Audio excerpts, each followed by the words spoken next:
You're not invited. Olivia wants something different, more modern. That was how my son told me I couldn't attend my own granddaughter's birthday. No apology. No hesitation.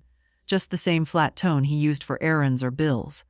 I stood holding the gift I had carefully wrapped in pale blue paper, the color I thought she loved, nodding as if it didn't sting, as if I hadn't been preparing all week, choosing my dress, baking her favorite raspberry cake in case they forgot dessert. They didn't even bother to pretend this time. That honesty was almost worse. For years they kept up a fragile politeness, forced smiles, a chair tucked at the far corner, a paper napkin instead of cloth. I was allowed to exist quietly at the edge. That was the unspoken arrangement. Until now, I said nothing. I didn't cry. I just placed the present on the hall table and walked away, one slow step after another. The autumn morning was beautiful, all sharp light and cool air. My little cottage looked warmer than usual when I unlocked the door, as though it had been waiting. I hung my coat, washed my hands, slid the untouched cake into the fridge. My appetite was gone. The house held its breath with me, the kind of silence only old walls know. This wasn't new. Over time, I had learned to shrink myself, saying, "I understand," when I didn't, staying home on aching knees so they wouldn't be bothered. Giving money, giving time, giving space. They took it all, like children taking from a tree, never thinking the branches might stop flowering. At 5 and 15, I pictured the party beginning. Olivia surrounded by balloons, shining decorations, maybe even a hired photographer. She'd be laughing, not remembering the grandmother who stayed awake with her after her first heartbreak, who taught her to bake cookies, who stitched Halloween costumes when her mother was too busy. I rose and dressed carefully, smoothing on the navy blouse with pearl buttons, the one I hadn't worn in years. Not sadness, not anger, something steadier filled me, a clear thread unwinding. I lifted the phone and called. "Oh, Miss Holloway," the man answered warmly. "I'd like a table," I said. "Tonight." He hesitated. "For dining, ma'am?" "No," I replied softly. To be seen. I ended the call, glanced once more at the cake, then left it behind. Some things belong to quiet kitchens. Others belong where laughter and voices blur together, where cruelty cannot silence presence. At 6 and 15, I locked the door and stepped out into a city glowing with evening light. And for the first time in years, I felt I was not walking back into the past, but forward into something waiting. When my son was born, I cradled him in the bend of my arm, certain he belonged there. His name was Matthew, after his grandfather. I called him Matty in secret. He had his father's steady eyes and my hands, long fingers, gentle and strong. From the beginning, I promised myself I would give my son everything I had. What I didn't realize was how quickly everything could stop being enough. We started with almost nothing, just a rented space above a hardware shop and a baby whose cries could shake me to the bone. Roy, my husband, worked construction when there was work to be had. I scrubbed floors and dusted strangers' homes. We shared one pair of decent shoes between us for when we needed to look presentable. We were broke, but we laughed. Not polite laughter, but the kind that left your stomach sore and your throat raw. Then the scaffold gave way. Roy fell 3 stories, headfirst on concrete. I was folding laundry at Mrs. Tremont's house when the phone rang, the iron still hissing on the board. Maddie was 9 months old. Just like that, I was a widow with a baby and a funeral to pay for. I didn't cry for long. I couldn't. Bills don't wait. I picked up every shift I could. Offices before sunrise. Baking after dark. I lived exhausted but proud. I told myself he will have better, and he did. By the time Maddie was 5, neighbors were buying my pastries from the back door. By 10, I had a little shop of my own, Sylvia's Sweets, with 1 glass window and the smell of cinnamon spilling into the street. I never traveled, never dated. My time went into the bakery and into him. When he became the first in our family to attend university, I wept, not from grief but pride. I bought him a suitcase, paid his first tuition, and kept my bank account hidden from his eyes. As the years passed, the calls came less. New city, new friends, new life. When he finally introduced me to Rachel, she shook my hand like I was a stranger. Perfect nails, perfume too sharp. Still, I smiled. I helped with the down payment on their condo, covered their honeymoon. Later, when little Olivia was born, I watched her so Rachel could get back to yoga. I didn't mind. Holding her felt like holding a piece of joy I thought I'd lost. But the distance grew. Holidays became quick visits. Birthday dinners moved to restaurants that drained my purse. The bakery was brushed off as a hobby. Rachel's smile tightened whenever I arrived with Tupperware. Olivia stopped calling me Grandma and started calling me Grams. I let it go. I let too much go. Like when my name was left off the family photo calendar, or when my earrings were credited to Rachel's relatives, or when my son told a friend I was stuck in the past.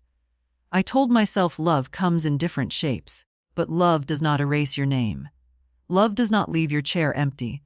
On Olivia's 16th birthday, I baked all night, raspberry velvet with white chocolate curls, her favorite since childhood. I pressed the green dress I'd saved for the day. Then the call came. Matthew's voice was flat, efficient. You're not invited. Olivia wants something more modern. No apology, no hesitation. Just a fact. I should have cried. Instead, clarity washed over me. They had made their choice. Now I would make mine. I thought of Roy the last morning I saw him alive. He'd been slicing an apple in one long ribbon of peel, calm as ever. He kissed me on the cheek and said, "Don't let the world make you smaller, Sylvia, no matter how hard it tries." Hours later, he was gone. Since then, I had carried everything alone. Somewhere along the way, that strength had been mistaken for emptiness. They forgot I had feelings. Maybe they never saw them at all. So I dressed. The green silk still fit. I pinned up my hair, clipped on the pearls I once considered giving to Olivia. In the mirror, I saw not Grams, not Mom, not the baker, but Sylvia. At 6040, a car from the restaurant pulled up. Not a taxi, not a rideshare. A black sedan, sent because I wasn't just a guest, I was an owner. Years earlier, I'd met Luca, a young cook from Naples who worked morning shifts at my bakery. I paid him in small bills and fed him pastries. When he dreamed aloud about opening a restaurant, I gave him the seed money. He took the spotlight, but I held a quiet share. And he kept one promise, that I'd always have a seat. The restaurant glowed with soft yellow light, elegant but welcoming. Salt in glass bowls, velvet napkins. Staff nodded as I passed. "Signora Sylvia," a waiter said respectfully. "Your table?" I shook my head. "Not yet." Luca appeared, apron still dusted with flour. "Madonna Maya," he grinned. "You look like a queen." "I feel like one," I said. "But I'm not here to eat. I'm here to see." He nodded. He already knew. "Your son reserved the private room," he told me gently. "No mention of you." I wasn't surprised. He led me to a quiet alcove behind smoked glass. And there they were, Rachel in her red dress, Olivia glowing among friends, Matthew pouring wine with practiced charm. The table shimmered with flowers and gold-edged plates. The kind of dinner people post online with hashtags like #FemBlessed. Not one of them knew I was there, the woman who built the life beneath their feet. And for the first time in years, I didn't feel sorrow. I didn't feel rage. I felt ready. The atmosphere is half the meal, Roy used to say, adjusting the lights with flour still on his hands. From the alcove, I had a clear view of everything. The private room sat behind gold-trimmed doors and a velvet rope, polished and sealed from the rest of the diners. Inside, my family gathered for photos. Olivia glowed in a cream dress worth more than my monthly groceries. Rachel stood beside her, flawless. Hair perfect, shoes too tall, smile sharpened like a signature. Matthew's face was harder to read. Worn, maybe, or just emptied out. A hostess came by their table with her clipboard. Rachel leaned over, glanced, then shrugged. My name wasn't missing because it had never been written. No chair held open, no seat saved. I was already erased. Luca returned with 2 glasses of sparkling wine. "Thought you might want this," he said, setting one down. "I shouldn't," I murmured. Then lifted the glass anyway. "Just one." He slid into the chair opposite. "I still tell people about your lemon ricotta cake," he said. It was the first time I understood food could be honest. Not fancy. Not forced. Just true. That was Roy's favorite too. I answered softly. He studied me. "Are you sure you want to sit here, watching this?" "I need to," I said. "I need to see who they are when I'm not in the room." We sat quietly, the clink of glasses and bursts of laughter drifting up from below. Rachel laughed louder than the joke deserved. Matthew scrolled under the table. Olivia twirled her hair, half bored. "I paid for his first apartment," I said suddenly. Did I ever tell you that? No. Down payment. Fully furnished. He was 24, broke. Rachel said they needed a start. I gave it to them, then the car, tuition, the wedding. Always one more thing. I didn't mind giving. I just thought maybe, one day, they'd give something back, not money, just kindness.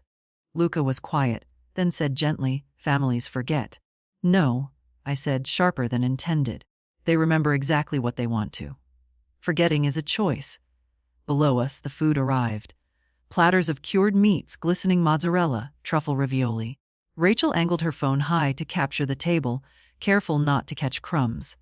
Olivia posed with her friends, smiling for the camera. Matthew lifted his glass for a stiff toast, words practiced and vague. No mention of who once held Olivia through fevers, who saved every school project, who made the cakes before bakeries were ever booked. I set my glass down. I think I'll walk through the kitchen. Luca stood immediately. I'll take you. We slipped through the back hallways, past wine racks and lockers, into the rush of garlic and rosemary. Chefs moved quickly, but several stopped to greet me. Buonasera, Signora Silvia, Marco called. Evening, Marco, I smiled.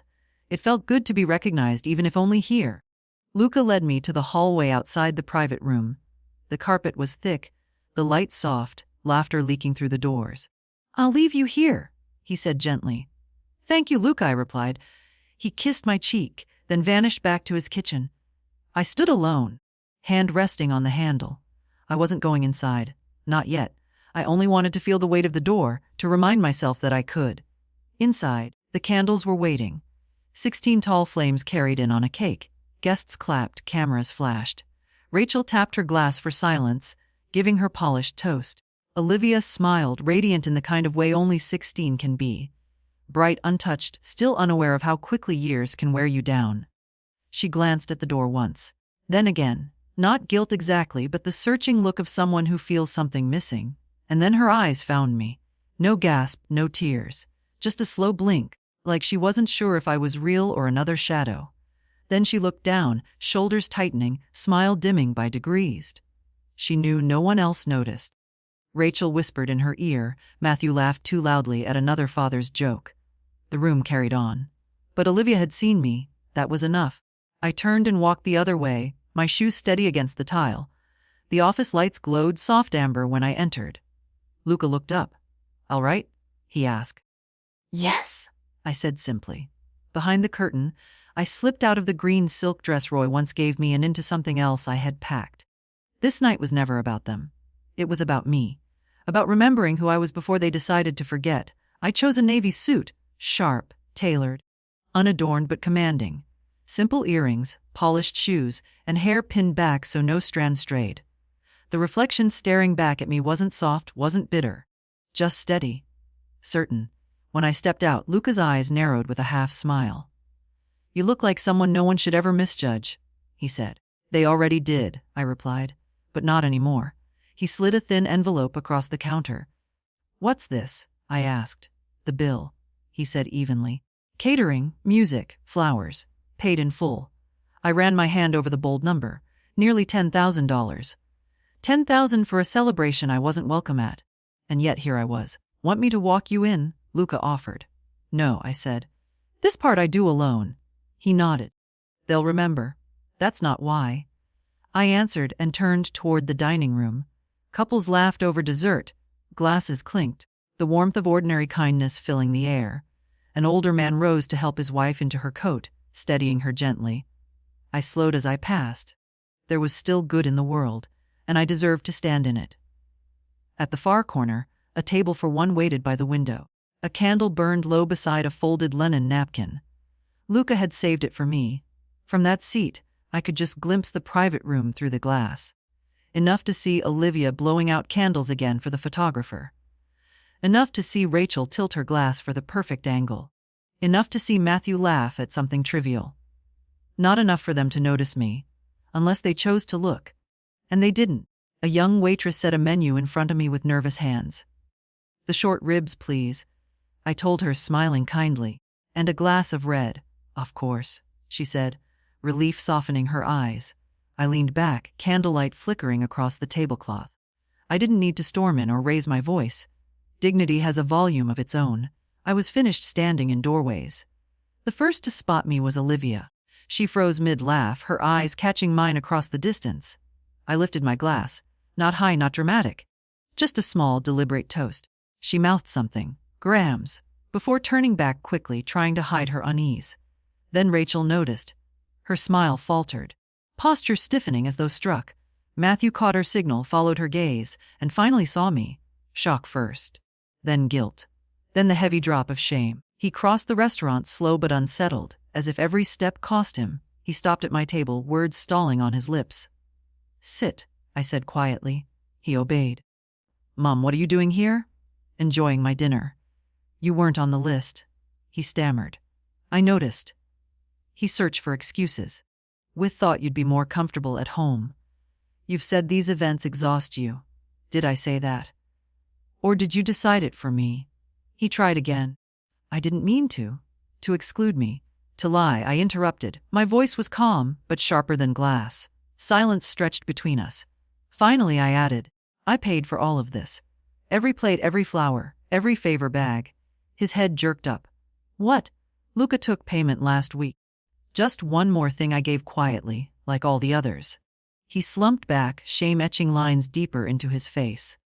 "I don't know what to say," he whispered. "Then don't," I replied. "Just remember what it means when a mother has to walk into her granddaughter's birthday through the front door of a restaurant she owns and still isn't welcome." I folded my napkin, placed it neatly on the table. "I'm not angry," I told him. "I'm finished being angry, but I see you now as you are, and I won't pretend not to." He left, shoulders sagging, lingering by the bar in that hollow pause of a man who's been told the truth and doesn't know what to do with it. I sat for 20 more minutes and did something I hadn't done in years, thought of myself, not as mom or grandma or the reliable one, but as Sylvia, the woman who once sketched in recipe margins, danced with a mop after closing, dreamed of trains and small towns. I had folded those pieces into everyone else's story until I disappeared. But not tonight. Tonight I claimed them back. I wasn't alone. I was free. When Olivia walked toward me at last, her eyes were wide but steady.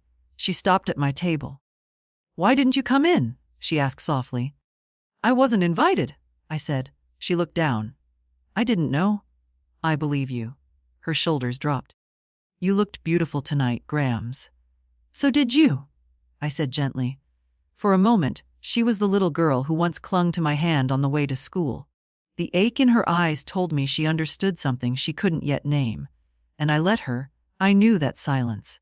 The kind that falls when you realize you've crossed an invisible boundary you didn't know existed. "I should head back," Olivia whispered. "They'll notice I'm gone." "I know," I said. But she didn't move. "Can I visit you? Just me?" "Soon?" I reached into my purse and pulled out the little box I hadn't meant to give that night. "Happy birthday, Olivia." She opened it. A locket. On one side, her baby photo. On the other, a handwritten note, "You were always loved." Her fingers brushed the chain. She didn't cry, but her shoulders softened. "Thank you," she murmured. "Don't thank me," I said. "Just remember." She hugged me quickly, tightly, like the child she used to be, then slipped back into the noise. Something shifted. Not everything, but enough. The room itself seemed to tilt after she returned. The chatter stayed, the clinking cutlery, the staged laughter. But the energy was different. Rachel's eyes went straight to Olivia's hand and the box she carried. Her smile pinched at the corners as she looked back at me. This time I didn't lower my gaze. Matthew sat stiff, untouched drink in front of him, body heavy with the posture I knew from his boyhood, the one that came after a mistake he couldn't undo. I stayed 10 more minutes. Long enough to watch the party unravel politely, parents checking watches, teenagers gathering phones, someone muttering about work tomorrow. Olivia hugged her friends goodbye, her smile gone from the photos now. When I finally stood, I felt no triumph, no revenge. Just clarity, just clean. I thanked the waitress and paid, even though Luca had already told them it was covered. Let them all see I wasn't invisible. Not a ghost. A woman with her own dignity, her own silence. The night air met me sharp and honest. No coat needed. I walked instead of calling a car, heels clicking against pavement, each step deliberate. past the florist who once ordered my pastries, past the bookstore that carried my recipes. A street musician played a weary tune on his saxophone. I dropped a folded bill into his case. He nodded without pausing his song. By the time I reached home, my legs ached, but my chest was light. Lavender and lemon polish still lingered in the corners. I slipped off my shoes, hung my bag, and carried the raspberry velvet cake from the fridge to the counter. Not for them, for me. I cut a generous slice, served it on china edged in gold, poured a cup of tea, and sat at the table I'd polished for decades, eating alone. For the first time with pride. Halfway through the first bite, the phone rang. I didn't need to check the screen. Matthew. I let it ring 3 times before answering. Mum? He said, voice heavy. Yes. I just wanted to say I'm sorry. I stayed quiet. He tried again. Rachel said it would be too loud, too young. That you wouldn't want to be there. She decided for me, I said. I let her, he admitted. Yes. A pause. She was wrong? No. You were. He faltered. I've done a lot for you, he said weakly. And I've done far more for you than you ever noticed. But tonight made something clear. I wasn't giving because you saw me. I was giving in the hope you one day would.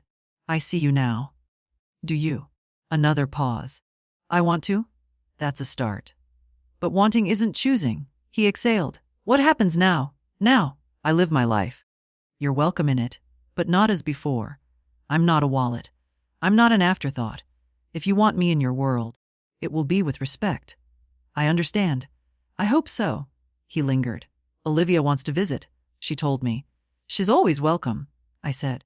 What about Rachel? Not tonight. We ended the call. Not warmly, not coldly, just truth. I finished my tea, wrapped the cake, and set it aside for the bakery staff. Maybe Olivia would get a slice if she came. If not, there'd still be sweetness left just for me. 2 days later, a knock. No call ahead. Just the light tap of a girl's knuckles on the screen door. I wiped my hands and opened it. Olivia stood there, braid loose, hoodie swallowing her frame, no makeup. She looked smaller somehow, not in size but in spirit. Hey, she whispered. I stepped aside. The house smelled of cinnamon and polish. What she used to call Graham's smell.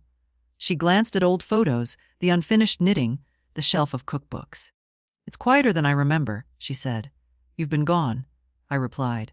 We sat at the wobbly table Roy had built years ago. I poured tea. She spoke first.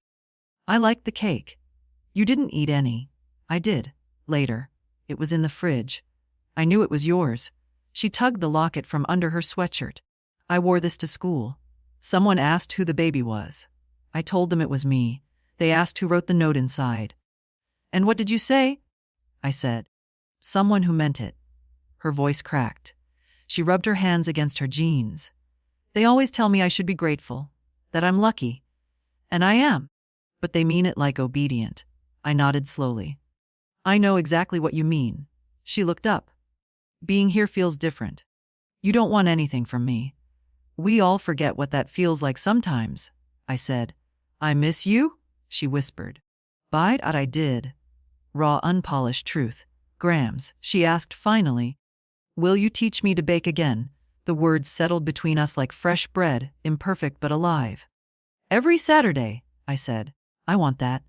We sat in easy silence until the back gate creaked. Rachel's voice called, sharp and impatient. Olivia ready. Olivia winced, then looked at me. She said, I've got 10 minutes. You don't have to rush. I want her to wait. She walked to the door, opened it. Rachel stood by the car, smile too bright. Hi, Sylvia!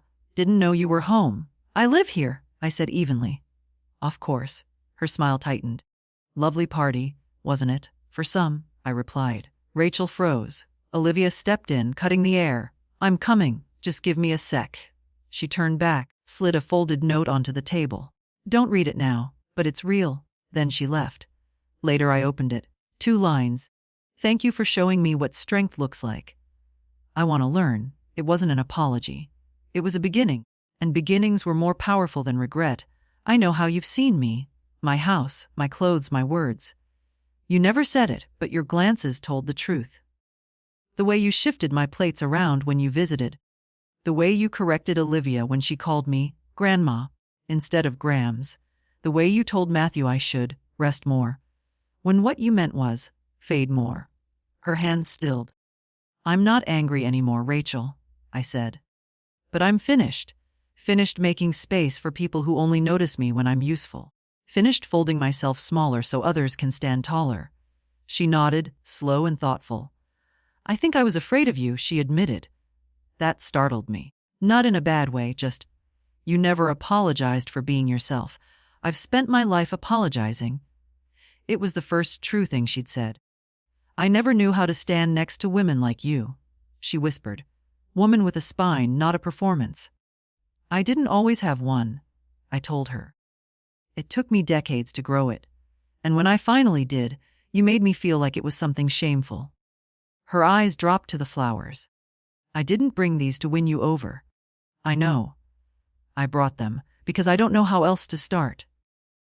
Then don't start with flowers, I said. Start with change. She rose. I'll go. I didn't stop her, but before she reached the door, I said, Rachel. She turned. Olivia has your strength, but she has my memory. If you want her respect, really want it, earn it. And that begins with respecting those who came before you.